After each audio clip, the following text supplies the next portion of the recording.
आशं वरं तुष्टिकायां समन्यस्तपादं परब्रह्मलिङ्गं भजे पाण्डुरङ्गं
पांडुरंगा करू प्रथम नमन पांडुरंगा करू प्रथम नमन दुसरे चरण संताचिया त्यांच्या कृपादाने कथेचा विस्तारो बाबाजी सद्गुरुदास तुका नमो ज्ञानेश्वरा निवृत्ती उधारा सोपान देवा मुक्ताबाई नमो त्रिभुवन पावनी अधत्रय जननी देवाची नमो सद्गुरु तुकया ज्ञान दीपा नमो सद्गुरु सच्चिदानंद रूपा नमो सद्गुरु भक्त कल्याण मूर्ती नमो सद्गुरु भास्करा पूर्ण कीर्ती मस्तक हे पायावरी मस्तक हे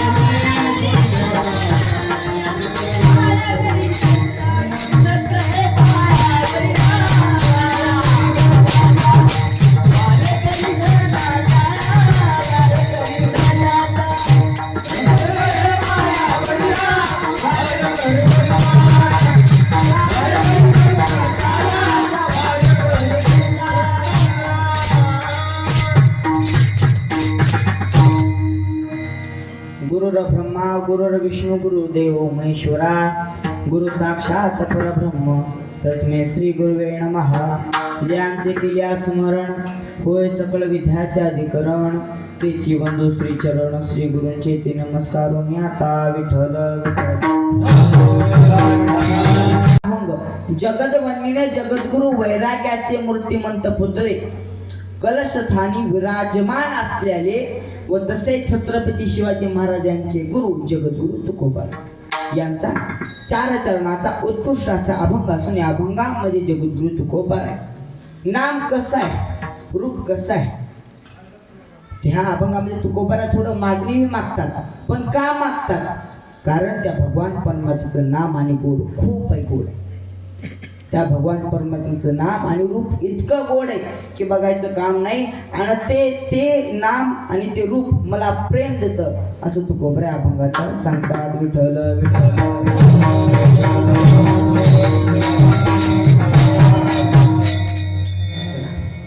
कीर्तनाला सुरुवात करण्याआधी थोडा अल्पसा परिहार तो म्हणजे असा की प्रतिवर्षीप्रमाणे चालत असलेला अखंड हरिनाम सप्ताह श्री ग्रंथराज ज्ञानेश्वरी पारायण सोहळा त्यामध्ये मला पहिल्या दिवसाची सेवा घडली हे खरंच माझं परमभाग्य समजतो.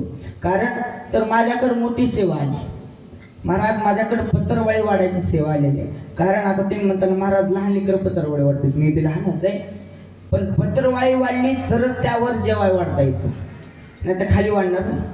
पत्रवाळी वाढली तरच त्यावर जेवाय वाढता येतं.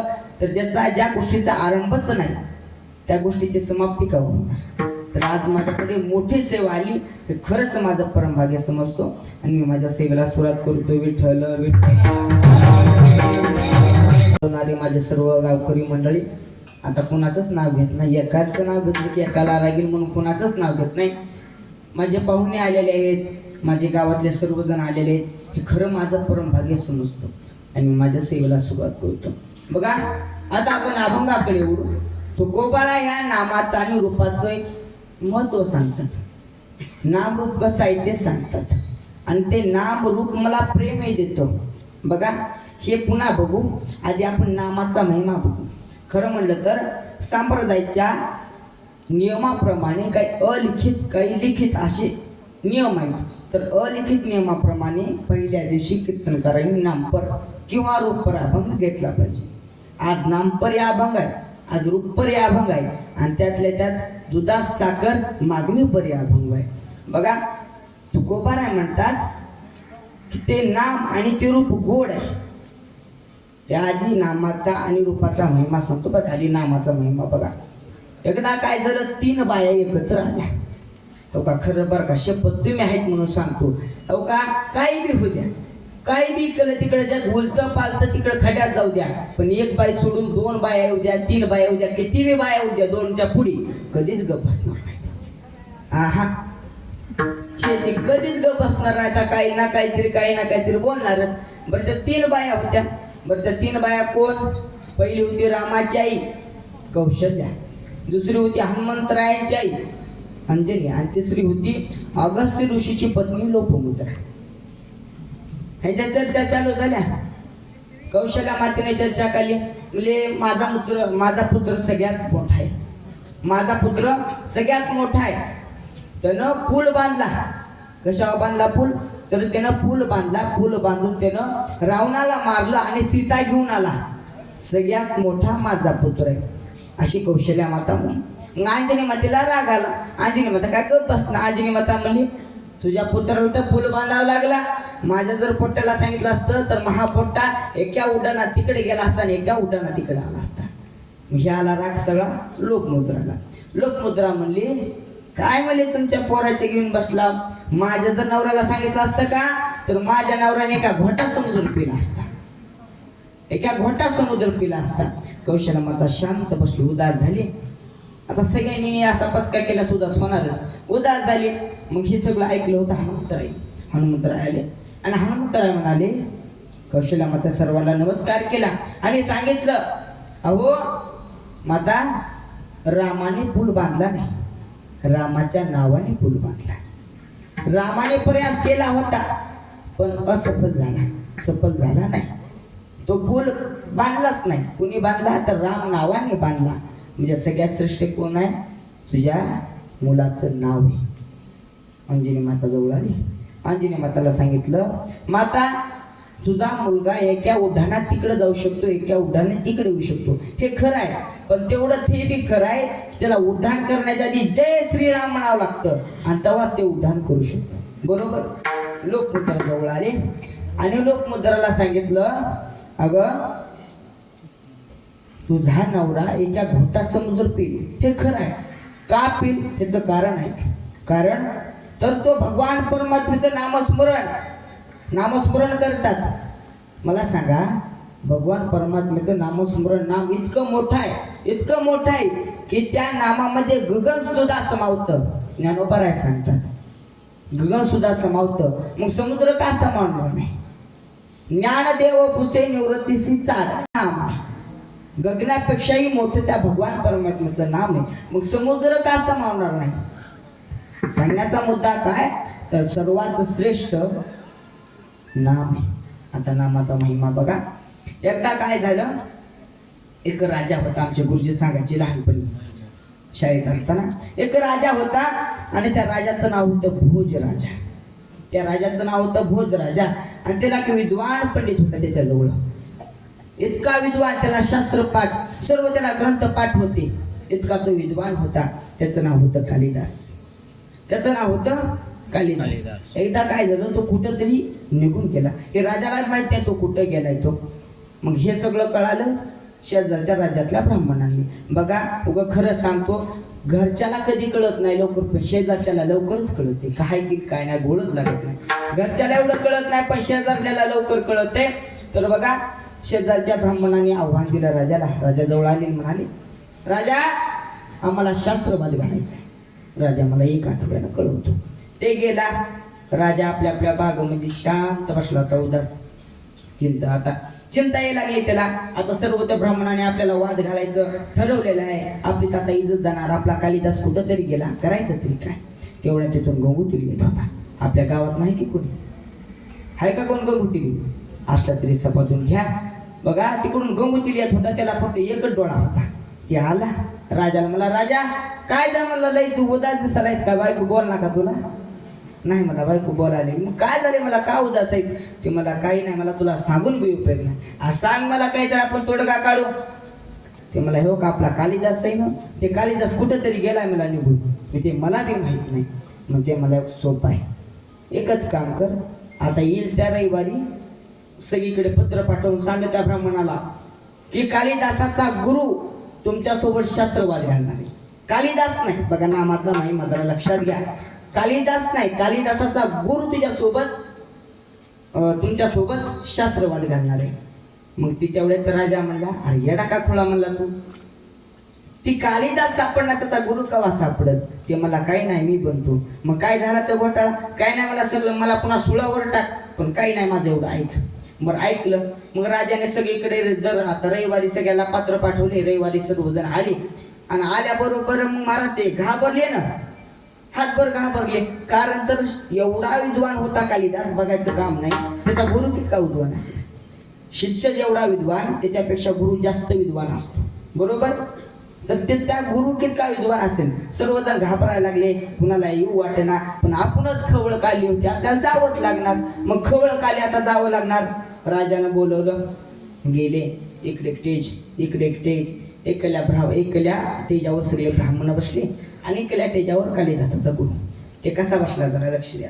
एवढी दाढी, इथपर्यंत दाढी, अशी काठी, इळूची काठी, त्या इळूच्या काठीला 7 भाकरी बांधल्या आणि कडला देहाचं गाडगं ठेवलं. मग राजा उदास होता. राजानं पण कसं का असणार, चला म्हणला करा चालू केल्याबरोबर इकल्या ब्राह्मणाने काय केलं, एक बोट वर केलं. कालिदासाच्या गुरुने कंसात गंगोत्रीने काय केलं, 2 बोट वर केली. एकल्या ब्राह्मणाने असा पंजा केला, कालिदासाच्या गुरुनं अशी मुठ्ठी केली. एकल्या ब्राह्मणाने 7 बोट केली, कालिदासाच्या गुरुनं 7 बोट करून मध्ये एक फाक वळली. एकल्या ब्राह्मणाने काय केलं असं विचारलं, कालिदासाने जे दह्यात आणला होता का ते पुढे केला. आणि ते ब्राह्मण म्हणले, ए जिंकले म्हणजे कालिदासाचे गुरु जिंकले, आम्ही हारलो म्हणजे माफ करा आम्हाला. काय शेवट ते कालिदासाचे गुरु जिंकणारच, तिने हरकत करली. मग राजा तरी एवढा होय असा खुश झाला, सांगतो तुम्हाला की जेव्हा लग्न झालं होतं राजा तर तेव्हा बी तेवढा खुश नव्हता. इतका खुश झाला त्यानं लगेचच मला बक्षीस म्हणून कालिदासाच्या गुरुला 100 एकर जमीन, कालिदासाच्या गुरुला 100 एकर जमीन दिली. आणि जरा ब्राह्मणाच्या जवळ गेला आणि ब्राह्मणाला म्हणला, तुम्ही काय शास्त्रवाद घातला मला तर कळालं नाही, थोडं पुढून सांगताव का. मी त्यांना सांगितलं, मला मी 1 बोट वर केलं. मी म्हणालतो की या जगामध्ये एक ब्रह्म आहे. तिने 2 बोट वर केले, ते सांगायले या जगामध्ये ब्रह्म आणि माया आहे. मी काय केलं, असं पंजा केला, या जगामध्ये पंचमहाभूत आहेत. पण त्याने अशी मूठ तयार केली. ती म्हणू लागले या जगामध्ये पंचमहाभूत वेगवेगळे आहेत, तरी पण ते एकत्र नांदतात. मी काय केलं, असे 7 बोट वर केले. मी त्यांना सांगितलं की या जगामध्ये 7 समुद्र आहेत. त्यांनी म्हणले या जगामध्ये 7 समुद्र आहेत, पण त्यात एक मेरू पर्वत आहे. मग मी काय विचारलं, ते कुठं आहे. तिने लगेच त्या हातांना पुढे केला, ते दही समुद्राच्या जवळ आहे. मग ते गंगोत्रीला कशी गेले. गंगोत्रीला म्हणले, एवढा शास्त्र कुठून वाचलास, म्हणले लयच भारी शास्त्र वाचलास, एवढा अभ्यास तुझा कुठून झाला. की मला काही नाही मला राजा, शपथ मला उगम उत्तर दिले, पण करेक्टच लागले, मला निशाणाच बसला. मला जरा पुढून सांगे. काय नाही मला त्याने 1 बोट वर केलं. ती म्हणाला लागे तुझा 1 डोळा पुढील. मी 2 बोट वर केले. मी म्हणलं तुझे दोन्ही बी डोळे. त्यानं काय केला असा पंजा केला, तुला एकच चापट आहे मी बुकी केली. ती म्हणला तुला काय भुकी तर आडवा पडेल. त्यानं काय केलं 7 अशी बोट वरी केली. ते मला आता तू एका टायमाला साधं भाकरी खातोस? नाही मला मी 2 टाइम खातोय, सकाळी अर्ध्या रात्री अर्ध्या. कळालं का नाही? मग त्यानं काय केला, तू कशा बरोबर खातोस? त्यानं लगेच दह्याचा हांडाफोडी केला, मी दह्या बरोबर खाते. विचारायचं काय होतं, सांगितलं काय नाही. पण कस काय ताळमेळ लागला? नाम काय होतं? गंगोत्री नाव नाही, कालिदासाचा गुरु. तिथे किती ही दृष्टांत किती मिनिटाचा झाला? 5 मिनिटाचा. तिथे मी तेवढाच झाला होता, 5 मिनिटाचाच झाला होता. बघा म्हणजे 5 मिनिटात फक्त शास्त्र वाचता त्यांचा. किती मिनिटं? 5 मिनिटं. आणि तिने लवकर हात स्वीकारले. त्याचं कारण फक्त नाव. त्या नावालाच घाबरले. गंगू आपली कालिदासाचा गुरु हे नाव ऐकल्यानंतर घाबरले. इतका नामाचा महिमा. विठ्ठल विठ्ठल. कुणाच्या बी नावाचा महिमा नसतो. ही गोष्ट लक्षात घ्या की कोणाच्याही नावाचा महिमा नसतो. आता बघा गंगू आपले हे कालिदासाचा गुरु ह्या नावानं का घाबरले? कारण जर कालिदास तितका विद्वान होता म्हणून घाबरले. नाहीतर गंगोत्री म्हणले असल्यास, गंगोत्रीचा गुरु म्हणल्यास कोण घाबरला असतं का? कारण गंगोत्रीला काहीच येत नव्हते ना. कळालं का नाही? तो व्यक्ती तितका मोठा असला पाहिजे. तसं रामाचं नाव मोठं आहे, श्रेष्ठ आहे, हे मान्य आहे. रामाच्या नावाचा महिमा हेही मान्य आहे. काय? पण कारण राम बी तितकाच मोठा आहे. अहो बघा, रामाच्या सिद्धीशिवाय पान सुद्धा हलत नाही. रामाच्या सिद्धीशिवाय पान हलत नाही, काही सुद्धा हलत नाही. झाले हे शरीर कोणाचे नसे, झाले हे शरीर कोणाचे नसे, झाले हे शरीर झाले हे शरीर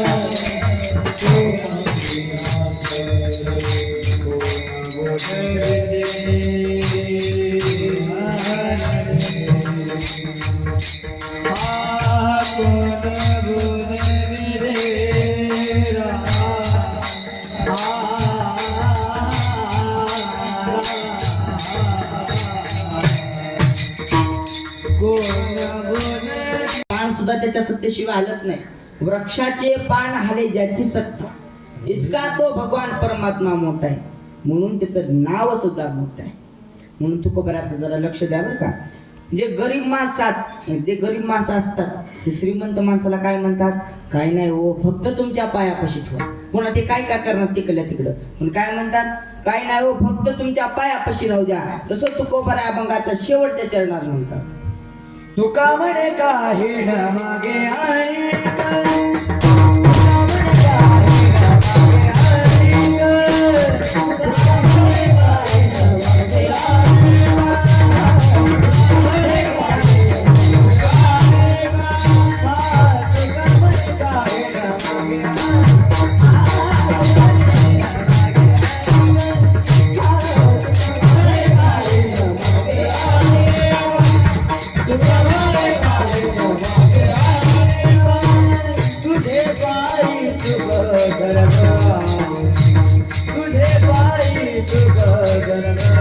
म्हणे काही न मागे आणि तुझे पायी सुख सर्व आहे. बघा खरं म्हणलं तर नामाचं आणि रूपाचं वर्णन केलं पाहिजे, ते केलं. पण आता थोडं मागणी पर आले, लई नाही उगाच थोडं 5 मिनिटात जाऊन येऊ मागणीमध्ये. तर तुकोबरा मागणी मागतात. तुकोबरा काय करतात? मागणी मागतात. पण तुकोबरा एके ठिकाणी म्हणतात की काहीच मागणे अमानुचित, वडिलाची रीत मागणी. बघा तुम्ही म्हणताल महाराज तुकोबरा म्हणतात की काही मागणं अमानुचित, आम्हाला मागणं अनुचित आहे, काही मागणं आम्हाला अनुचित आहे, आमच्या वाडवलाची परंपरा आहे. मग तुकोबरा एवढं कसं काय मागतात? याचं कारण जरा लक्षात घ्या. काही हा शब्द खूप गोड आहे बघा, लक्षात घ्या. आता सहजच काही जण म्हणतात काही कामगारच चांगले नव्हते, काही कामगार कुणावरच आरोप होऊ देत नाही. आता सांगतो काही मागणं तसं तुकोबरा म्हणतात की काही मागणं उचित आहे आणि काही मागणं अनुचित आहे. आता उचित मागणं कोणतं, अनुचित मागणं कोणतं ते तुम्हाला सांगतो.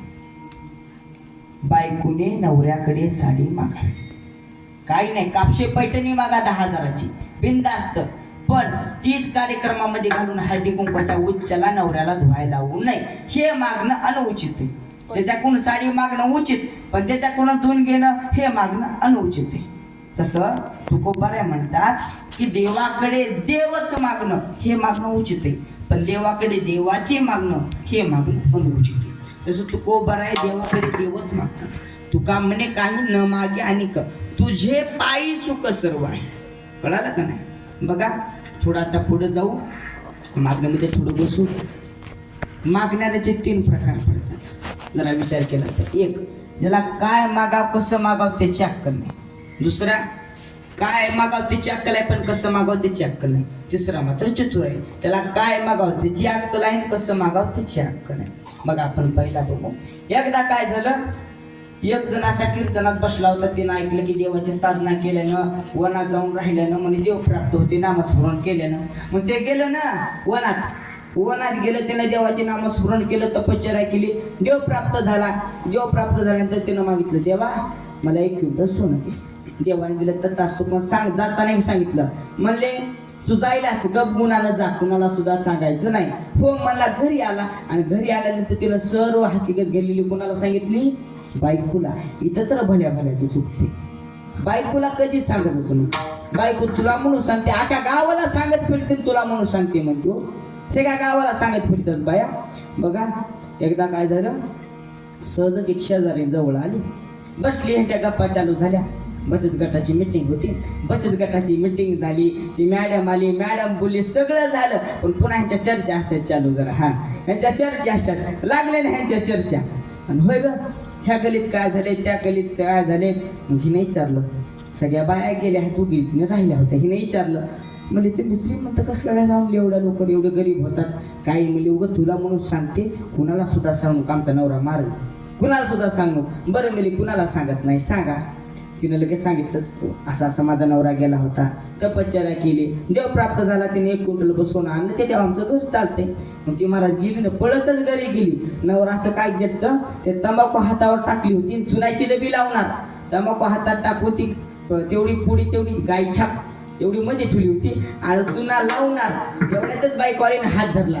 चला म्हणली, लवकर निघाल, तिकडे काय करा, अरण्यात जा. अरण्यात जा, तुम्हाला देव प्राप्त होईल. त्याकडून ते सोनं बिनं मागा, लगेच घरी घेऊन या. हो मला महाराज ते जुरू का गुलाम होतं, गपचूप वनात गेलं. आणि वनात गेल्यानंतर महाराज तपश्चर्या केली. तपश्चर्या केल्यानंतर देव प्राप्त झाला. आणि देव प्राप्त झाल्यानंतर देव मला हे पहिल्याच गिरायकाचं काम आहे, काय मागायचे ते माग, फक्त 1 वर देतो. ते मला हे देवा, तुझी शपथ मला. काय झालं, बायकोनं तंबाखू तेवढ्या हातात टाकू दिली, चुन्याची डबीच घरी राहिली. एवढी पुढे आली मला तंबाखूची, चुन्याची डबीच घरी राहिली. काय बी कर मला, आधी मला चुना दे. महाराज चतुरातो शिरोमणी, तिने बी चांगलाच ह्याला चुना लावला. त्याला म्हणायचं काय मागावं कसं मागावं त्याची अक्कल नाही. बरं चुना मागितला, बरं चुना बी जरा जास्त मागाव का नाही. त्याला म्हणायचं काय मागावं त्याची अक्कल नाही, कसं मागावं त्याची अक्कल नाही.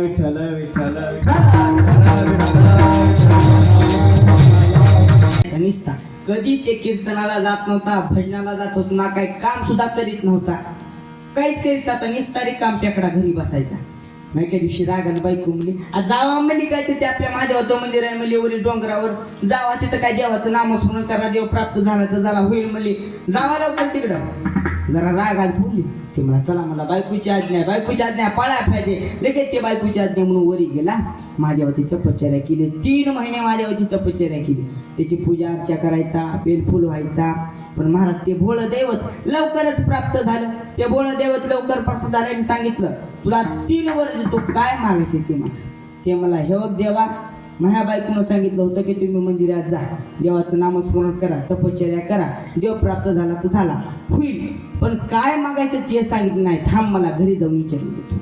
काय बायकोला ह्याचं सुद्धा कळत नाही. काय माणसं आहे बघा, ते घरी आलं पळतच बायकोला सांगितलं, हो देवाने आपल्याला 3 वर मागाय दिलेत, कोणतं वर मागायचं ते सांग. ती म्हणली, हो का, तुमचं माझं जेव्हापासून लगीन झालं तेव्हापासून तुमचं सगळं गणगो तुम्हाला नक्की म्हणते. काय करा, देवापाशी जावं, नाक मागा. महाराज ते गेल्यानंतर ते मला, देवा माझ्या बायकोला नाक दे.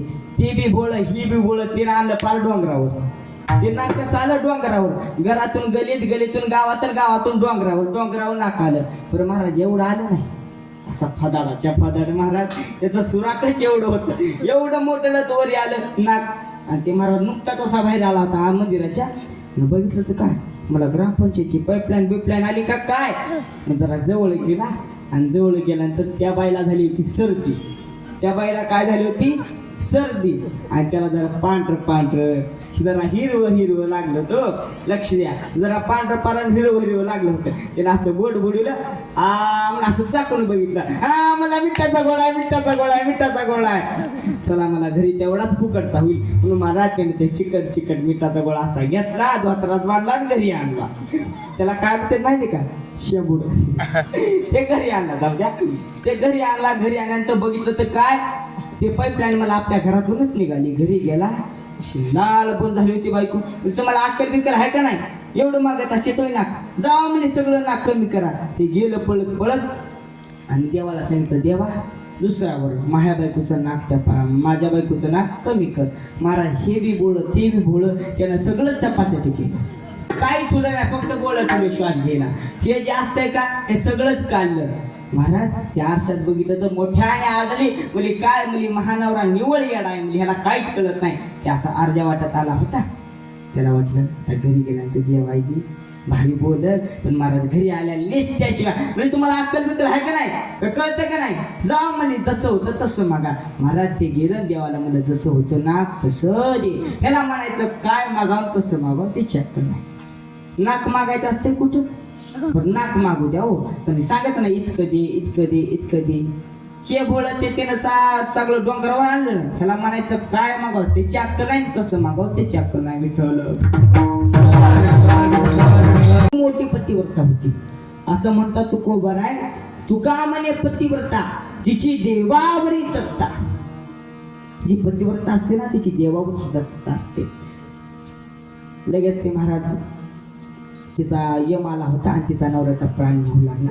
अर्ध्या वाटत गेला. मला सती सावित्रीच्या मागं जायला लागली. ते कटाळून मला तुला एक वर देतो, मला काय मागायचं ते माग. बघा तिने एका वरामध्ये 4 वर मागितली.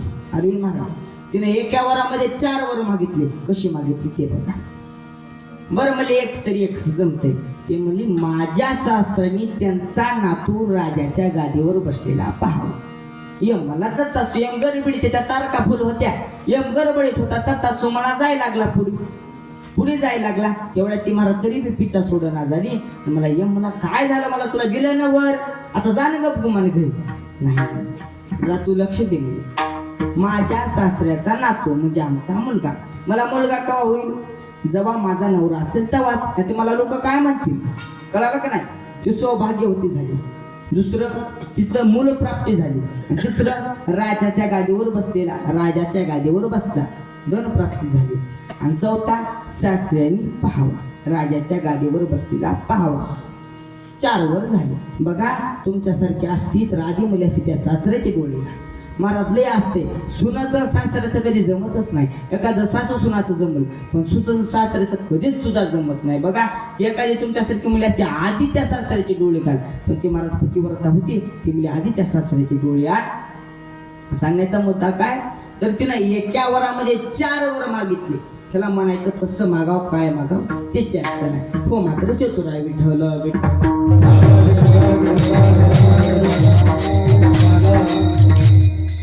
तसं तुकोबाराय सुद्धा मागतात. तुकोबाराय चतुर आहे आणि तुकोबारायला कळतं काय मागावं कसं मागावं. तुकोबाराय म्हणतात तुका म्हणे काही न मागे ऐक तुझे पायी सुख सर्व आहे. देवा तुझ्या पायापासलं सुखच मला सर्व आहे. पण आपलं मागणं संसारिकाचं काय मागणं असतं. लावे खावे बरे सदैव असावे हेची करी हाव संसारिक.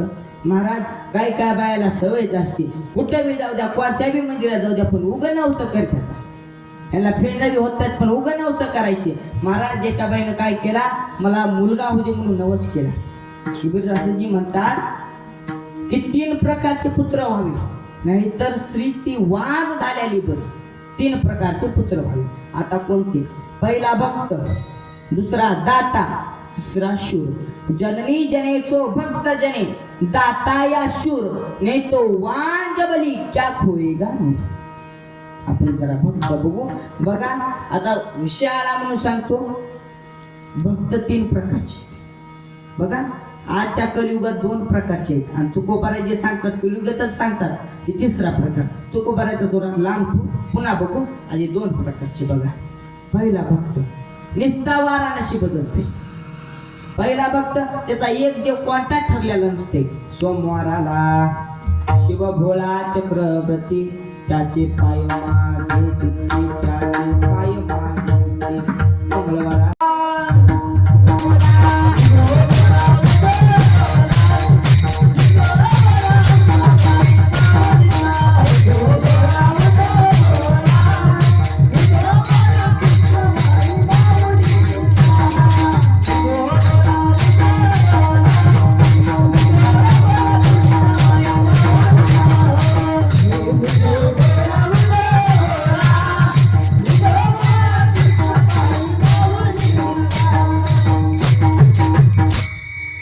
मंगळवाराला बुधवाराला विठ्ठल माझा मी विठ्ठलाचा. गुरुवाराला दिगंबरा दिगंबरा श्रीपाद वल्लभ दिगंबरा. शुक्रवार कुणाचा वार असते? देवीचा असते. शुक्रवाराला नदीच्या पल्याड आईचा डोंगर. बघा, नदीच्या पल्याड आईचा डोंगर, डोंगर मात्याला देवीचं मंदिर. कुंकवालय मना मानाचं अर्ध्याच्या गाण्याचं. महाराज आपला असा शुक्रवार असते. आता शनिवार आला. हे दुःख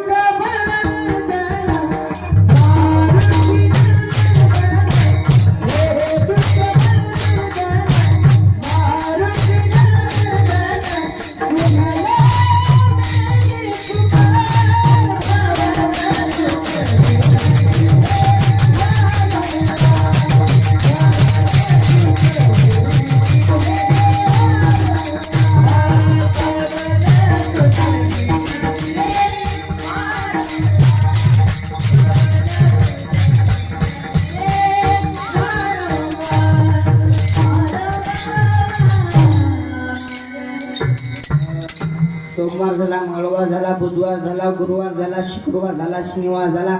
आता रविवार आला.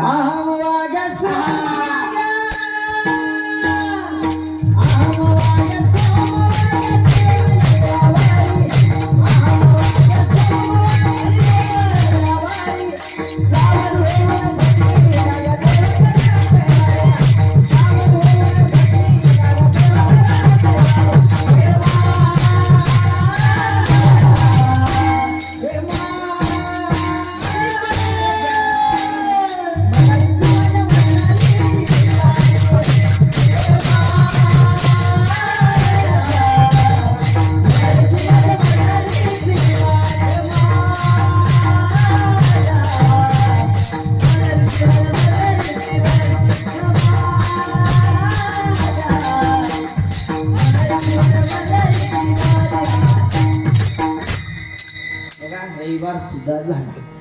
असली आपली भक्ती असते. पण तुकोबाराय म्हणतात की आपला कोणता तरी एक देव करून घ्या. आपुलात एक देव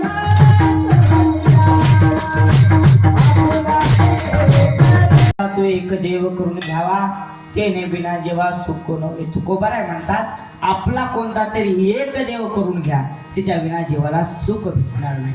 बघा महाराज, हे तर कमीत कमी देवाची तर भक्ती झाली. काही माणसं बायकोचे भक्त असतील, शपथ काही माणसं बायकोचे सुद्धा भक्त असतील. एकदा काय झाले, एक महाकीर्तनात असा बसला होता आणि मी सांगता सांगितलं मला सगळ्यात थोर देवाची भक्ती करा, सगळ्यात श्रेष्ठ देवाची भक्ती करा. पण त्याने हे नाही ऐकलं पुढलं की ते भक्ती करायला फक्त 5 दिवस सांगितले शास्त्रामध्ये, त्यांचीच भक्ती करा असं तुकोबाराय म्हणतात. शास्त्र सुद्धा सांगतं. हे नाही ऐकलं त्यानं, फक्त एवढंच ऐकलं की थोर देवाची भक्ती करा, श्रेष्ठ देवाची भक्ती करा. घरी गेल्यानंतर सकाळी उठला. मला आजच्या कालच्या कीर्तनकाराने काय सांगितलं आपल्याला, तर थोर देवाची भक्ती करायची, सगळ्यात श्रेष्ठ देवाची भक्ती करायची. आता सगळ्यात श्रेष्ठ देव कोण विचार करीत बसला. मला कोणत्याही देवाचं शुभ कार्य असो, पण नमन कुणाला केलं जातं आधी? नमन कुणाला केलं आधी? गणपती बाप्पाला. मला महाराज सगळ्यात श्रेष्ठ देव कोण झाला आता? गणपती. महाराज ते गणपतीची भक्ती करावी, सकाळी आंघोळ करावी. सकाळी आंघोळ केल्यानंतर गणपती बाप्पाला आंघोळ घालावी, पूजा अर्चा करावी, पुन्हा आरती करावी, नैवेद्य दाखवावा. असं तिथं जोरचा नित्यनेम चालू झाला. महाराज पण तिची बायको लग्नाची असे सुगरण होती आणि ती बारी मोत करायची. काय म्हणली रिकाम टेकडा असा ना तसा कमी कमी भक्ती तरी करायला भारी भक्ती. मग महाराज असे भारी भारी असे मोदक करायला लागले. पण रिअल मध्ये ते मोदक आवडतात कोणाला? गणपती बाप्पाला आवडतात मान्य, पण त्याच्या खाली कोणाला आवडतात? कोण खाते? उंदीर. राईट. बघा कोण खाते? उंदीर. महाराज ते उंदराला आवडते. उंदीर एका दिवशी आला आणि ते इतका खाण्यामध्ये मग्न झाला की गणपती कवा खाली पडला त्याला सुद्धा कळला. गणपती खाली पडला. गणपतीचे 100-200 तुकडे झाले. आणि तो ती भक्ती करीत होता का? तो होता अतिशयाना. काय होता तो? अतिशयाना. ते मला गणपतीला मारलं. गणपती कुठं मरत असते? ते मला गणपतीला मारलं सगळ्यात श्रेष्ठ देवाला. म्हणजे आता सगळ्यात श्रेष्ठ देव कोण झालं? बोलत चला. सगळ्यात श्रेष्ठ देव कोण झालं? उंदीर. बोला. सगळ्यात श्रेष्ठ देव कोण झालं? उंदीर झाला. महाराज ते उंदराची भक्ती करायला लागले. इतकी उंदराची भक्ती केली, इतकी उंदराची भक्ती केली. तिने एका महिन्यातच 7-8 किलोचा केला. आणि हे बघितलं मांजराने डाव भेटला त्याला खलास केला. आणि हे बघितलं त्या अतिशयाने. त्या अतिशयानं म्हणलं उंदरला मारलं सगळ्यात श्रेष्ठ देवाला. म्हणजे आता सगळ्यात श्रेष्ठ देव कोण झालं? मांजर. बोला बर का, मी जाईल सोडून. सगळ्यात श्रेष्ठ देव कोण झालं? तुम्ही आता बोललात तर मी अर्ध्या तासाने कीर्तन सोडणार.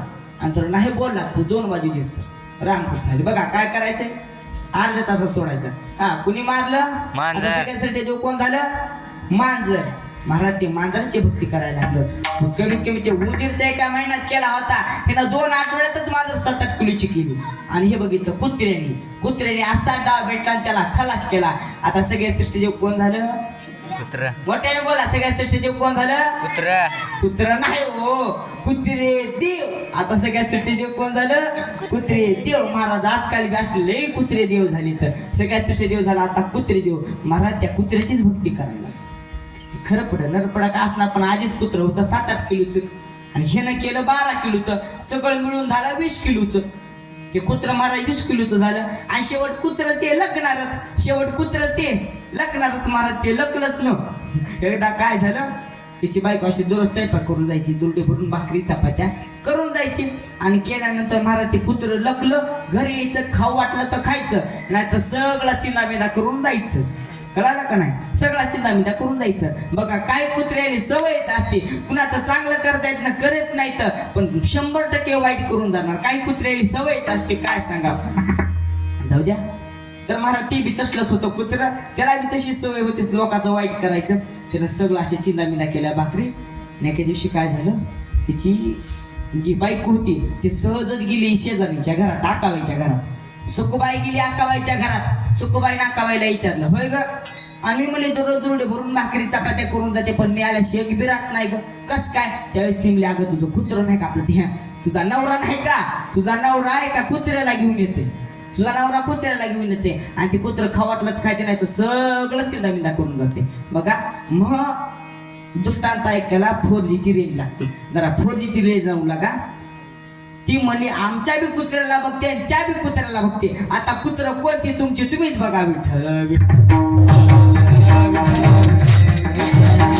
बघते आणि त्या बी कुत्र्याला बघते. आता कोण कुत्र ती तुमची तुम्ही कीर्तन झाल्यास बघा. चला.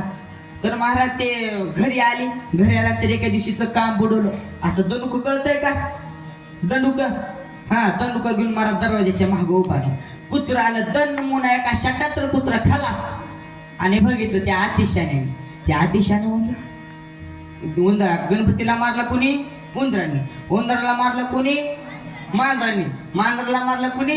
कुत्रे देवाला मारलं कोणी? माया नाही त्याच्या बायकोनी. म्हणजे आता सगळ्यात श्रेष्ठ देव कोण झालं? तिची बायको, मही बायको. सगळ्यात श्रेष्ठ देव कोण झालं? मही बायको. ती तसं म्हणायला लागला. महाराज त्यानं बायकोचीच भक्ती चालू केली. बायकोचे पाय दाबायचा, बायकोला काय काम करू देत नव्हता. तसं म्हणलं तर आजकाल सगळे तसं करतात म्हणा. ह्याच्यात काय नवल महाराज? ते बायकोचे कपडे धुवायचा, भांडे धुवायचा, ह्याच्यात एवढं नवल नाही. महाराज त्यानं बायकोची आरती सुद्धा तयार केली होती. होय सुटलं महाराज? त्यानं बायकोची आरती सुद्धा तयारी केली होती. जे देव जे माझी बायको, तुझी म्हणील तो मी ऐकू. महाराज त्यानं बायकोची बी आरती तयार केली होती. कुठं बायकोची आरती करते? असली आरती करी जजू नका. देव एका दिवशी जोड्याने आहे. कुणाची आरती करी जजू नका, कुणाचीही भक्ती करी जजू नका. शास्त्रामध्ये फक्त 5 देव सांगितलेत की पहिला गणपती, दुसरी शक्ती, तिसरा सूर्यनारायण, चौथा शंकर परमात्मा आणि 5वा विष्णू भगवान परमात्मा. या 5 देवाची भक्ती करायला सांगितले. चला आपला विषय थोडा वेगळा. हे झालं आजकालचे भक्त, आताचे. आता दुसऱ्या टाईपचे एक भक्त आहेत. तुकोबाराय सांगतात, पोटासाठी संत झाले कलित बहुत, अंगा लावण्या रात डोळे झाकून फिरती बाप. हे दोन कळाले काय नाही महाराज, अशा अंगाला 2-2 किलो राख लावते पण डोळे झाकून पाप करते. कळालं का नाही? डोळे झाकून पाप करतील. हे 2 प्रकारचे भक्त तुम्हाला कळाले. आता तिसऱ्या प्रकारचा ते तुकोबाराय सांगतात. तुकोबाराय म्हणतात, तो भक्त देहावर उदास असतो. भक्त ऐसे जाना भक्त देहावर उदास असतो. बघा, कबीरदासजीला एक मुलगा होता, त्याचं नाव होतं कमाल. आणि काय झालं, कबीरदासाच्या घरी अपरात्री काही संत मंडळी जेवण्याकरता आली. संत मंडळी तीर्थयात्रेला निघाली, काही संत मंडळी कबीरदासाच्या घरी आली. आणि ती अपरात्री घरी आली. कबीरदासजीने दरवाजा उघडला, तर दर्शन घेतलं. अहो, कबीरदासजीने दर्शन घेतल्यानंतर जसं दिव्यामध्ये तेल वाता केल्यानंतर दिवा तेजपुंजमय दिसतो, तसे कबीरदासजी दिसू लागले. आणि त्या आनंदाच्या भरामध्ये आपल्या बायकोला सांगितलं, अगं आपल्या घरी संत मंडळी आलेले, त्याच्याकरता काहीतरी भोजनाची व्यवस्था कर. महाराज ती बायको धर्मसंकटामध्ये पडली. आता करायचं तरी काय? नवऱ्याला तर काय तेवढा माणसासमोर काय बोलता येत नाही, घरी तर अन्न नाही, विकत आणा तर पैसे नाही, उष्ण आणावर तर कोणी देणार नाही, करायचं तरी काय? त्यानं गपचूप नवऱ्याला बोलवलं आणि सांगितलं, अहो आपल्या घरी तर काय अन्नाचा कोण नाही, विकत आणा पैसे आणि उष्ण तर कोणी देणार, आता करायचं तरी काय? त्यावेळेस तो म्हणला, करायचं काय, जरा विचार करा. मग त्यावेळेस त्या बायकोनं सांगितलं, एकच युक्ती आहे, म्हणजे आपल्या बाजारपेठेमध्ये वाण्याचं दुकान आहे, ते वाण्याचं दुकान फोडा आणि तिथून जेवढं ह्या साहित्य लागणारे संत मंडळीला तेवढंच आणा, आपल्या पुरतं सुद्धा आणू नका, एका दिवसापुरतं सुद्धा नाही, फक्त त्या संत मंडळीला जेवढं लागणार आहे ना तेवढं साहित्य आणा. बट ठरलं. आता कबीरदासजीला युक्ती पटली, ठरलं. ते गेले कमालाने, पार घेतली कबीरदासजीने, तलवार घेतली, ते निघाले बाजारपेठेमध्ये गेले. बाजारपेठेमध्ये वाण्याचं दुकान दिसलं, वाण्याचं दुकान फोडलं. वाण्याच्या दुकानामधून जेवढं काय साहित्य लागणार आहे आपल्याला त्या संत मंडळीला तेवढं घेतलं, ते बाहेर ठेवलं. पण त्याला वाटलं, वाण्याचा सुखी संसार आपण उद्ध्वस्त करून जातोय, कमीत कमी ह्या वाण्याला जागा तरी करून जावं. म्हणून महाराज त्यानं जागा केलं. ए वाण्या, उठ, मी तुझ्या घरी चोरी केलेली आहे. असं कोणता चोर म्हणेल का? पण महाराज ते म्हणला, चोरी केलेली आहे. ते दत्त मुन्या उठलं, त्याला वाटलं जोरडी खोराची जोरडी पडली का काय? महाराज कमाल अर्धा भिंतीच्या आत आणि अर्धा भिंतीच्या बाहेर होता. मधून वाणी ओढायला आणि बाहेरून कबीरदासाची ओढू लागली. महाराज खूप तानातान झाली आणि मोठ्याने वाणी ओरडू लागला, अरे चोरी झाली, या लवकर धावा. असं म्हणल्यानंतर कमाल म्हणला, बाबा हा वाणी खूप गोंधळ करतोय, बाबा हा वाणी खूप गर्दा करतोय. जर लोक जमले तर आपल्याला हे अन्न आहे ना, त्यांना आपल्याला त्या संताला घालता येणार नाही, जीव घालता येणार नाही. आपल्या घरून ते संत बिनमुख जातील. काय करा बाबा?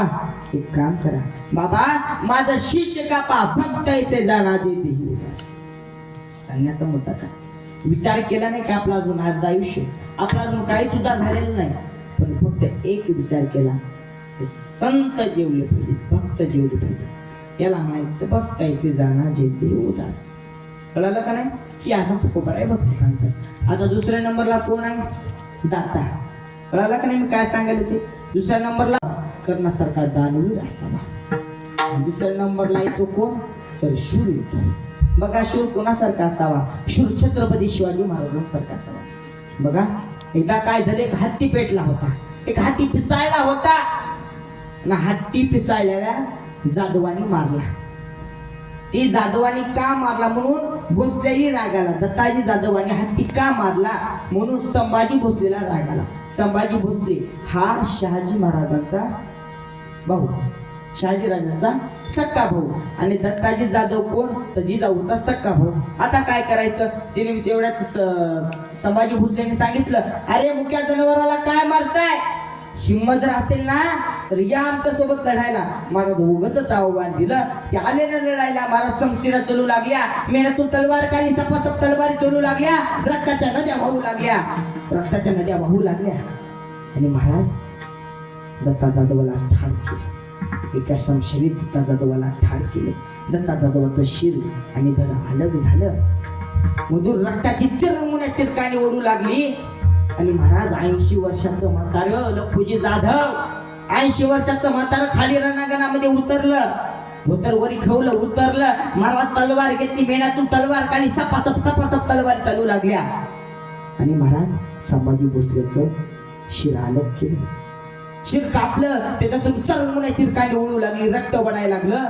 महाराज त्यात लखुजी जाधवाला खूप राग आला होता, कारण मुलगा मारलाय माझा मुलगा मारलाय. नाही आता कुणाला सुद्धा भोसले त्याला राहू देणार नाही. पण महाराज एक विसरून गेले लखुजी जाधव की त्याच भोसलेच्या घरामध्ये आपली लाडकी मुलगी दिलेला आहे. आपल्या जायवावर तलवार उचलली.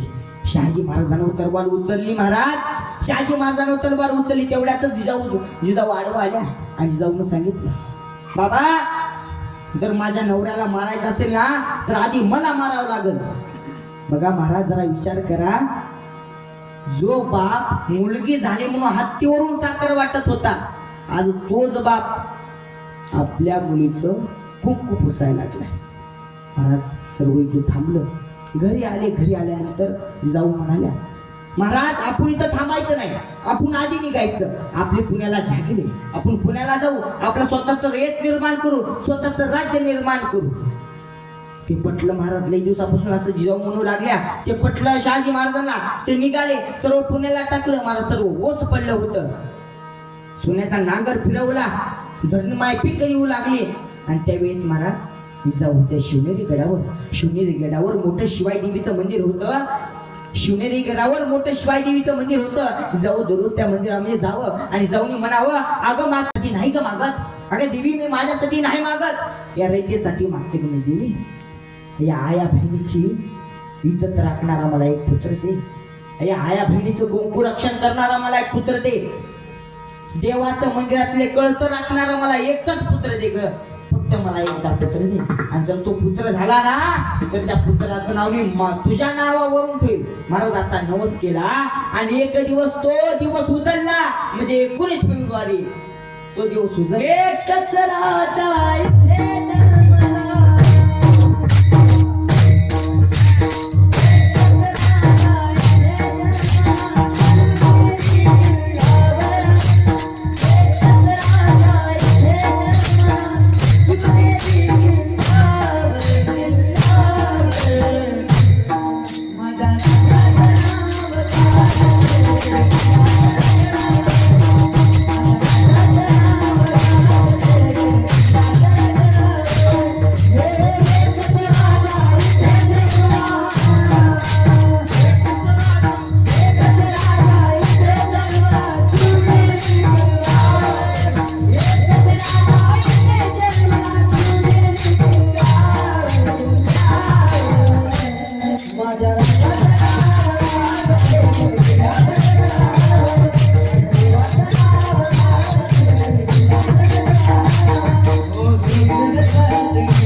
बघा 19 फेब्रुवारी हा दिवस उचलला आणि त्या दिवशी रयतेचा वाली जन्माला आला. छत्रपती शिवाजी महाराज जन्माला आले. ठरल्याप्रमाणे शिवाई देवीच्या नावावर शिवाजी हे नाव ठेवण्यात आलं. बघा जरा लक्ष द्या. महाराष्ट्र माझा अंधारात औरंगजेब रूपी अजगराच्या वेळेच्यात अडकली होती भवानी माता माझी गुलाम रूपी साखर धनांच्या बेड्यात. तेव्हा घेतला का प्रकाशाने जन्म, शिवनेरी झाला धन्य, होते त्यांच्यावर जाऊचे संस्कार आणि पाठीवर दादोजी काही डोक्यावर वजीर टोक हाती भवानी तलवार घातला स्वराज्याच्या पायात छातीवर शोषूनवार होता तो सिंहाचा छावा खेळून गेली निकावा माझवली रणदुरंगी रणांगणात जिंकूनाला त्यांनी पाहिलं आपल्या अंगणात जिंकून घेतला आकाशानं जिंकून घेतलं दुर्ग विशाल सागरलाही पायमान घातलं त्यानं बांधून सुंदर दुर्ग नदच्याची गोरडा पडी सिद्धीच्या जंजिरावरी केली त्यानं 9 वेळा सॉरी तरी अपयश पडलं पडलं दुःख असेल काय परी म्हणून थांबला नाही तो झुकला नाही तो पेटून उठला मर्द मराठा भिडला त्याच्या मुघलांना दिला आव्हान त्यानं डच पोर्तुगीजांना शेवटी मर्द मराठा राजा तो पूर्ण उरला सर्वांना बसून त्यानं दत्ताच्या भूमीत हलवले त्याने दिल्लीचे तख्त उडवले दान औरंगजेबाची नाव त्याचं छत्रपती शिवाजी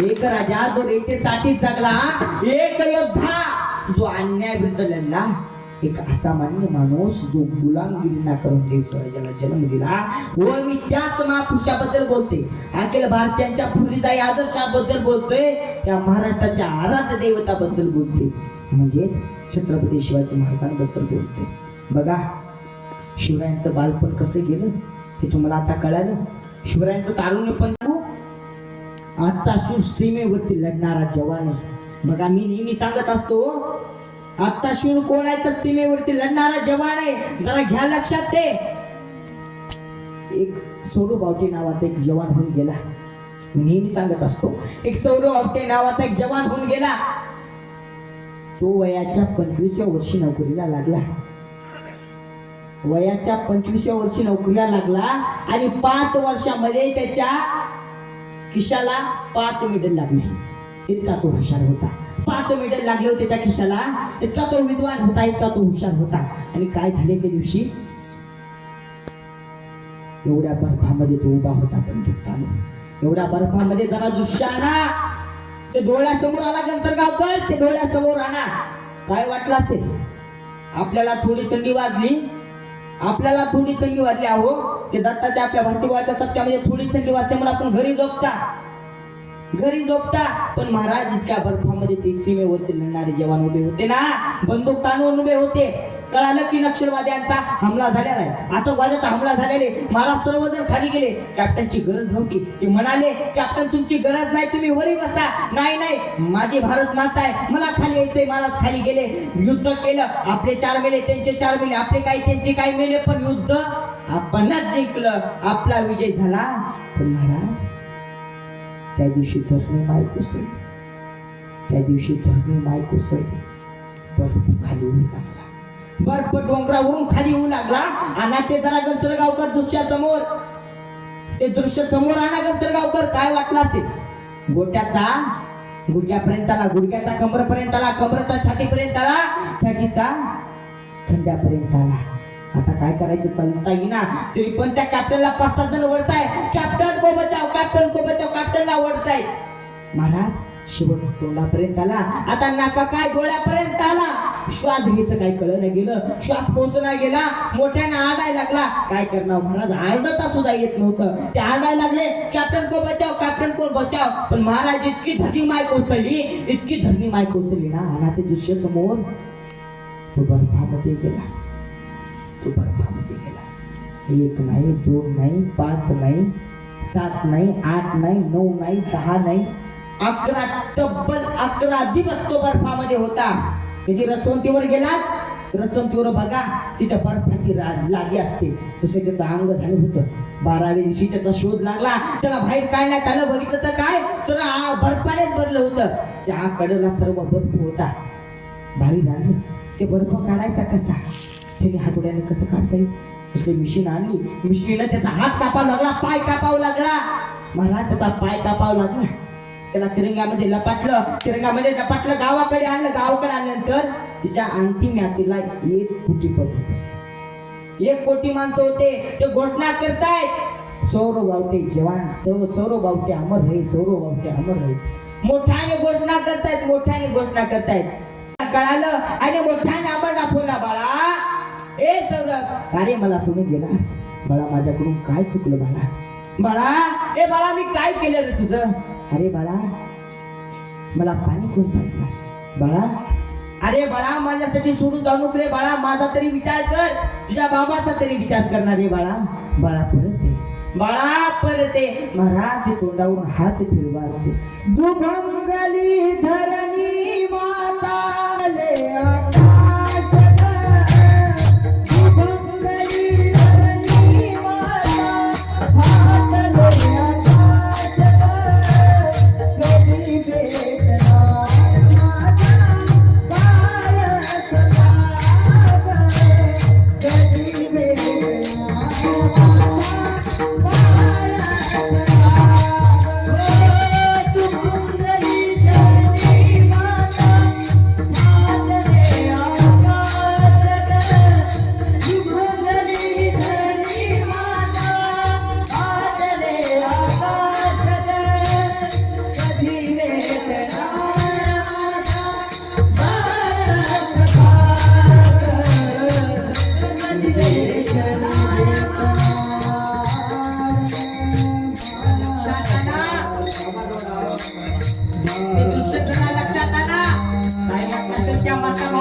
माता माऊली रडते हो तोंडावरून हात फिरवाते हात फिरवते हे त्या माता माऊलीचा हात त्याच्या हातावर गेला बघितलं अरे माझ्या मुलाला हात नाही ते मोठ्याने आवडला पुढे पुढे रडते अरे बाळा जेव्हा मी तुला या माझ्यासाठी कुर्बान केलं होतं त्यावेळेस तुला हात होते पाय होते ना बाळा हे बाळा तुला हात नाही काय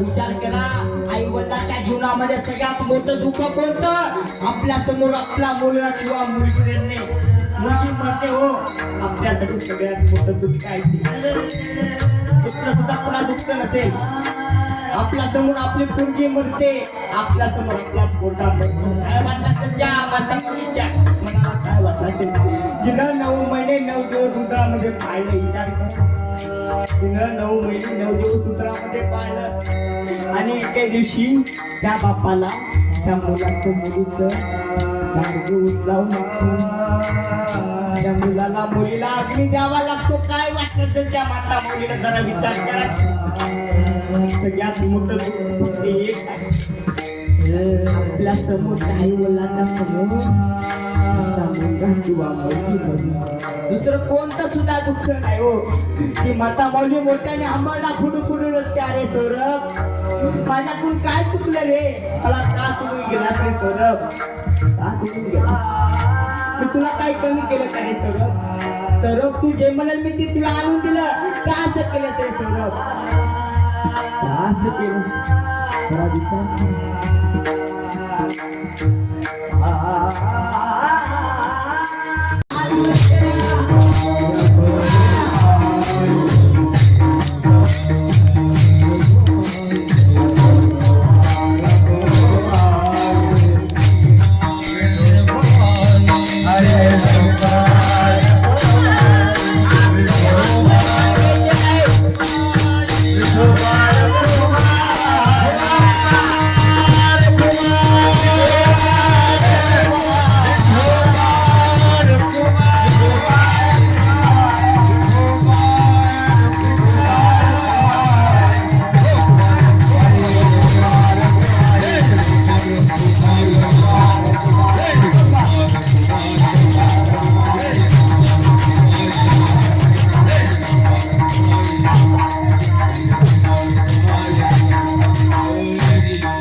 तुकोबाराय म्हणतात त्या भगवान परमात्म्याचं नाम आणि रूप गोड आहे बघा तुकोबाराय उगाच सांगत नाही तुकोबारायने अनुभवलंय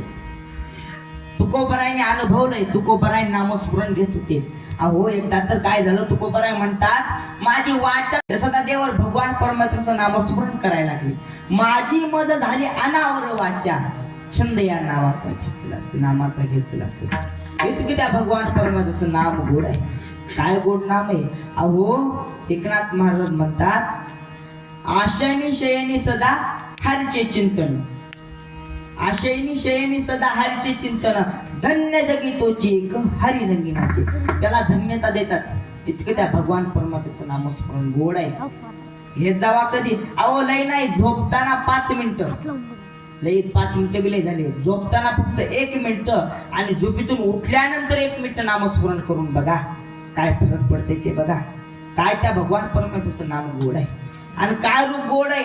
अहो तुकोबारा भुलले त्या रूपामध्ये इतकं तुकोबारा आहे, इतकं भगवान परमात्म्याचं रूप गोड आहे. एकदा काय झालं, देव काय कारणास्तव ब्रह्मलोकामध्ये गेले.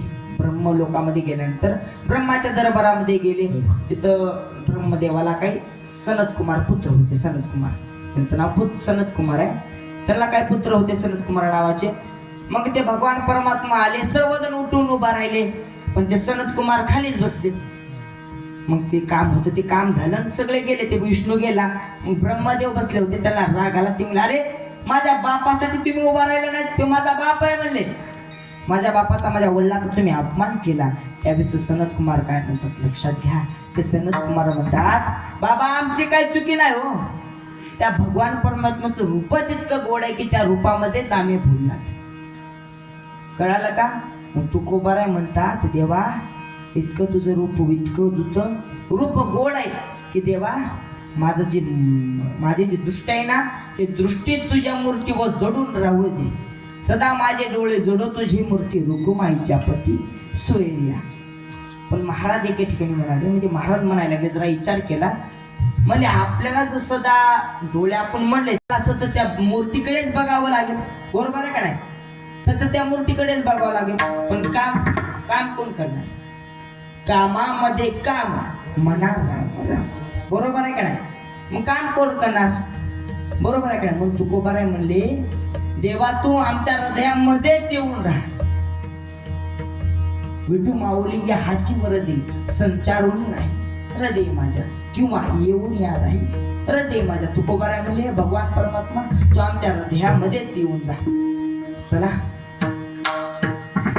काय माझ्याकडून चुकलं असेल ते माझ्या बुद्धीचे दोष, माझ्याकडून काय ते चांगलं आले असेल ते माझ्या गुरुवर्याचं. आज विशेष उपस्थिती असणारे माझे गुरुवर्य ते कोणासाठी येतील, पण माझ्यासाठी आले. खरं माझं परम भाग्य, कारण तर शिष्याच्या कीर्तनाला गुरु हजर खरंच माझं परम भाग्य समजतो. आणि माझी सेवा माझ्या गुरुंच्या चरणी, माझ्या आईवडिलांच्या चरणी, मारुतीरायांच्या चरणी, गुरुबा काकांच्या चरणी, भारतीभावांच्या चरणी अर्पण करतो. मी माझ्या सेवेला पूर्ण विराम देतो. ज्ञानेश्वर काय वाटलं असेल त्या माता माऊलीला, माझं कुठं वाटत असेल अजून त्या गावाला जाऊन बघा. अहो त्याची माई जेवण करीत नाही हो, अन्न पाणी त्याग केलं तिनं. जर कुणी खाऊ घातलं तरच खाते.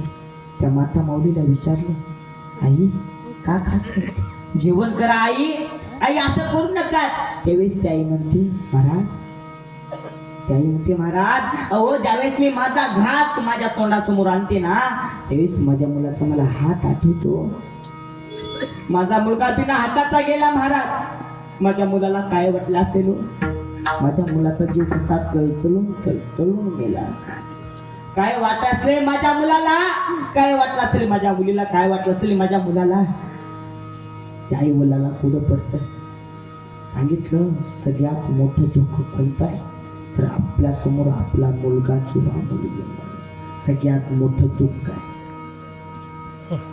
सांगण्याचा मुद्दा काय तर पहिला भक्त आहे, दुसरा दाता, तिसरा शूर आहे. या 3 तरी पुत्र जन्माला आले, नाहीतर ती स्त्री वाद झालेले भजी असे की प्रसाजी म्हणतात.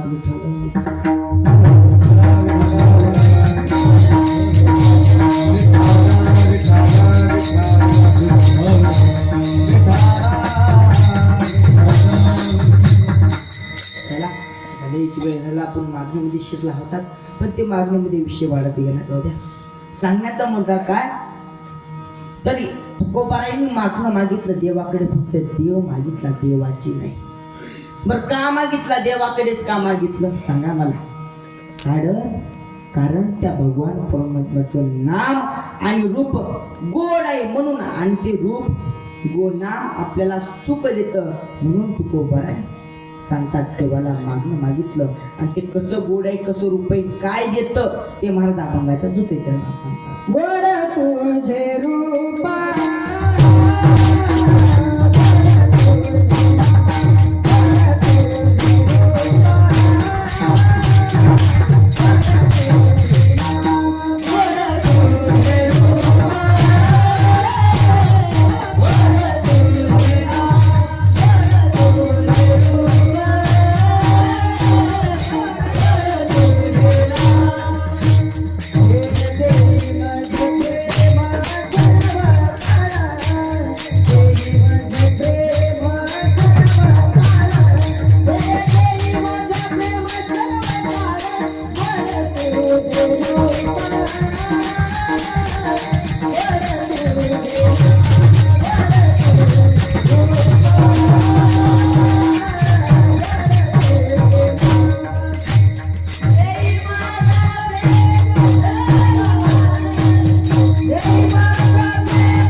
म्हणतात की त्या भगवान परमात्म्याचं नाम गोड आहे आणि रूप सुद्धा गोड आहे. एकदा आता भजन करून घेऊ.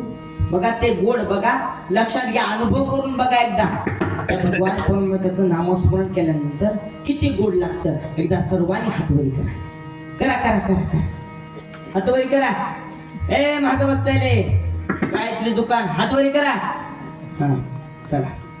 विठोबा रखमाई, विठोबा रखमाई,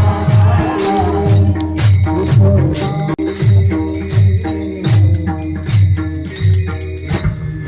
आज गावातलं तर कोणाचंच नाव घेतलं नाही, कारण ते एकाचं नाव घेतले की एकाला रागेल. कारण सर्व माझ्या परिचयाचे. माझं इथं लहानपण गेलं, सर्व आठवणी आहेत. माझे आई वडील तर माझ्या कीर्तनाला उपस्थित आहेत. माझे नाते गोते माझे काय असतील पाहुणे रावळे ते माझ्या कीर्तनाला उपस्थित आहेत. माझ्या भगिनी असतील, माझ्या आई वडिलांसारखे वृंद असतील ते माझ्या कीर्तनाला उपस्थित आहेत. हे खरं माझं परम भाग्य समजतो. कारण तर माझ्या सेवेला बघा, माझ्या कीर्तनाला इकडं सुद्धा पब्लिक, इकडं महाग काही वटावर बसलेत पारावर, तिकडं गायत्री दुकानात बसलेत, तिकडं काय मोहम्मद मामाच्या घरामध्ये बसलेत, आणि तिकडं बाबाच्या दुकानात बसलेत. एवढी पब्लिक आहे, किती पब्लिक आहे, हे खरं माझं परम भाग्य समजतो. आजपर्यंत मी तर काही आपल्या गावामध्ये एवढी पब्लिक बघितली नाही. हे खरंच माझं परम भाग्य समजतो आणि माझ्या सेवेला पूर्ण विराम देतो. तुकाराम तुकाराम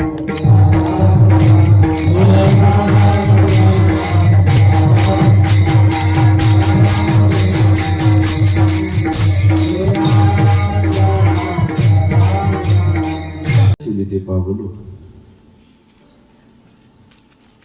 तुम्ही संत माय बाप कृपावंत आणि कायमी पतित कीर्तिवानो या न्यायाप्रमाणे, त्या संत वचनाप्रमाणे आज बाल कीर्तन का अजून प्रौढ झाला नाही, तरुण नाही, बाल म्हणायला काय हरकत नाही. 8वी 9वीचा विद्यार्थी आहे. पार्थ कापसे. पार्थनं 2 वर्षात कवना सार्थक करून दाखवलं.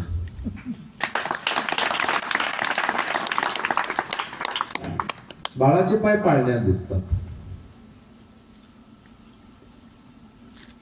मी लवकर बाहेर काढत नाही, तर त्याच्या चेहऱ्यावरचा थोडा भाव, त्याच्या उल्हाचा थोडा मनातला भाव, नाही तर मी एवढा 2 वर्षात बाहेर काढणारा महाराज होतो. तसा तो पोपटपंची नाही बरं का. काही लोकांना वाटलं असेल की मी त्याला लिहून दिला असेल. वाटू शकतो, साहजिक आहे, हे साहजिक आहे की त्याला वहीमध्ये लिहून दिला असेल आणि त्याला बोलायला लावलं असेल.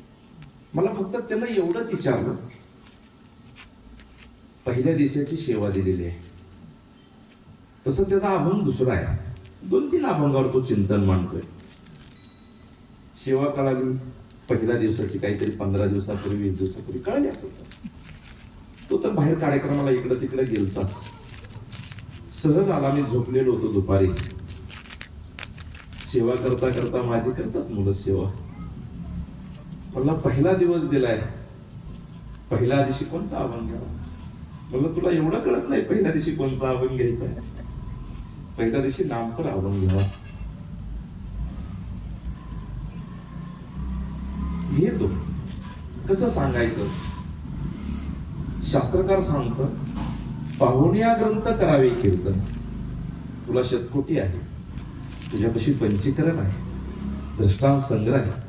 मी त्याला कसलाही अभंगाचा अर्थ सांगितलेला नाही, कसलाही. त्याची ही गुरुनिष्ठा आहे, त्याची ही ईश्वरनिष्ठा आहे, त्याची ही संतनिष्ठा आहे. कृपा कटाक्षे निहाळिले आपल्या पदी वैसविले. एकदा गोरोबा काकाची सेवा केली, माझा हा दृढ निश्चय तो आपल्या पदावर नेतात. ही नक्की मत त्रिकालाबाधी सत्य आहे. ही त्रिकालाबाधी. मी तुम्हाला ही का सांगायला लागलो. मी तर खरं कीर्तनाला थांबू का नको मी त्याला म्हणलो होतो. ते म्हणलं तुमच्याच विचारानं. तसे मला प्रत्येक मुलं तुमच्याच विचारानं म्हणतात. चाल म्हणताना थांबू का तुम्ही म्हणाल तसं, वाजवताना थांबू का तुम्ही म्हणाल तसं. तसा तो 25% घाबरलेला, बरं का, एवढं लक्षात घ्या. मला बघितल्यानंतर हात सुद्धा थरथर कापतात. मला बघितल्यानंतर बराच वेळ स्वरातून जातं. मला बघितल्यानंतर, मी बसल्यानंतर बरेच शब्द बोबडे येतात. बरेच शब्द आलं का लक्षात? बारकं पोरगं कसं बोबडं बोलतात तसं बोबडे शब्द येतात. तहान लागते, पाणी पिऊ वाटतं. शेवटी गुरु आहे. आमचेही गुरु समोर बसताना असं वाटतच होतं. खूप दृष्टांत सगळं सांगितलं, खूप चांगलं सांगितलं, खूप ज्ञान आहे. कालिदासाचं उदाहरण देतो तुला मी जाता जाता, कधी तर तुला कामी येईल. भोज राजाचं उदाहरण दिलंस तू, कालिदासाचं उदाहरण दिलं, जाता जाता तुम्हाला मी सांगून जाईल. भोज राजाच्या घरी एवढी विद्वत्ता होती, एवढी विद्वत्ता होती, एवढी विद्वत्ता होती, सात बोज राजाच्या बायकोनं ताट घ्यावं, महालातून खाली पायऱ्या उतरता उतरता ताट, ओवळणीचं ताट आणावं आणि पाय घसरावा आणि ती परात खाली पडावी. परात पायरी येऊन खाली पडता पडता टन टन टन टन टन टन आणि ती शांत व्हावी आणि ती कालिदासानं पाहावी आणि मनात उद्गार आले, मनात श्लोक निर्माण झाला, ठाटम ठटम ठटम ठटम ठा. त्याचा अर्थ मला पुढच्या कीर्तनात सांग. मी असं कधी कधी चाणक्य नीतीनं सांगून जातो. शहाणा माणूस कोणचा सांगितलं असेल, तुला सांगितलंय मी शहाणा माणूस. मी कधी कधी भोजन करताना, कधी कधी बोलताना थोडं मोजक्या शब्दाचं सांगतो. मी लय विद्वान नाहीये, पण एक मोजक्या शब्दाचं सांगतो. पक्क्या गुरुचा मतलब पक्का चेला आहे मी, त्यामुळे जाता जाता सांगून जातो. खूप विद्वान होणार आहे तुमच्या गावचा पुतळे, खूप विद्वान. तेवढे दिवस चालले पाहिजे. आणि जर मी नसतो का आज कीर्तनाला,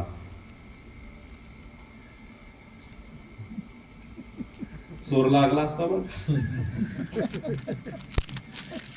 टिशनला माहित आहे, मी नसतो का आज तुम्हाला म्हणजे जिंकलत असतं त्यानं. आणि सगळ्याच्या डोळ्यात वेगळा आनंद मावला असता. मी नसतो तर योग येईल. चांगली गोष्ट आहे. अशीच माझ्याकडून गोरगरिबाच्या प्रकारे सेवा करत राहावी. माझा जन्म त्याच्यासाठी आहे. महाराष्ट्रात आज प्रथम क्रमांकाला तेलची संस्था आहे. हे माझी म्हणणार नाही, ती तेलची आहे. 250 विद्यार्थी सांभाळतो मी एकटा. किती? 350. आणि पहिलीपासून ते MA पर्यंत, ही शेवटचा MAच आहे. तुझं MA संपलंय आता, हा ही निघून चालला, विशारद झाला आता. ही ह्या वर्षी उन्हाळ्यातून असे हजारो विद्यार्थी गेले. ही 4-4 परीक्षेचे गायन, खूप सुंदर गायन करतात. गुरुजी तुमचं सुद्धा पहिली चाल ऐकली बरं का रुपाळ्याची, खूप सुंदर. हा वारकरी, हा मी चांगलं थोडंफार मला येत नाही गुरुजी लय, पण आहे थोडं थोडं मला ज्ञान त्याच्यातलं लय नाही. पण खूप सुंदर तुमच्या गावची भजनी मंडळी आहे. त्यात एक आपल्या दुधाची साखर पडणार आहे, पार्थ महाराज कापसे. त्यानं फक्त माझ्याकडे अजून 8 वर्ष काढायची, लय नाही. त्याला विनोदी बी बनवणार महाराज मी, आणि त्याला विद्वान बी बनवणार. आता मी त्याच्या आईवडिलाला ग्वाही देतो, मी आवर्जून जास्त लक्ष देतो. लय तारकीची घाई आताच करायची नाही. जेवढा जास्त चेंडू जोऱ्यानं फेकल तेवढा रिवास येत नाही. मुंबई इंडियन्सला वाटत होतं आपणच सारखं जिंकत आहोत, सारखंच हारायला लागले, सारखंच हाराय. तसं नाही हा, जास्त घाई करायची नाही. बाहेर काढतो मी हळू हळू हळू, ढाळे ढाळे घे तुलेनी एके वेळे ते मार्गेची निवळे. निश्चिंत धीर तो कारण साह्य होतो नारायण. हा साह्य व्हायचंय ना, नारायण धरायचंय ना, मग धीर. हा धीर पाहिजे. चला तुमच्या दर्शनाचा योग लाभला. आणि ती म्हणते तीच खरं आहे, मी कुठेही जात नाही. पण काय, आपल्या पोराचं कौतुक कुणी पाहिजे, आपण नाही पाहिजे तर काय दुसऱ्यानं पाहिजे का? जिचे पिढे बाळ, हा काय आपल्या पोराचं कुणी कौतुक पाहिजे, आपणच पाहिजे. हा सावध राहायला काय करणार आहे? जिचे पिढे बाळ प्राण ती याचा कळ ऐका नाही. हा सावध राहायला कळतंय का? ते ढोळ जेवण, ते 9 महिने, ते 9 दिवस, पोरग मधाचा गोळा चाटतय काही एरंड्या तेलाचा मागतय का दवाखान्यात जन्मत काही कळत नाही तिला, सावध राहायला काही कळत नाही. म्हणून जिचे पिढे बाळ प्राणतेचा विकर. मी म्हणलं होतं त्याच्या आईवडिलाला बघू योग जमला तर बसलच, नाही लय घाबरल्यासारखं वाटायला तर जाईल निघून. कारण घाबरलं की हिथून जे घाम निघतंय ते इकडून येतंय गुरुजी. साधा नाही, मांड्या थरथर कापते त्या मांड्या. हा हात बोबडे चलते किती बी पावडर लावली तरी अवघड आहे ती लय. आलं का लक्षात? म्हणून जाता जाता काय चुकलं असेल त्याच्या परीनं मी माफी मागतो. गोड करून घ्या आणि कधीतरी संस्थेला भेट द्या. रामकृष्ण हरी, रामकृष्ण.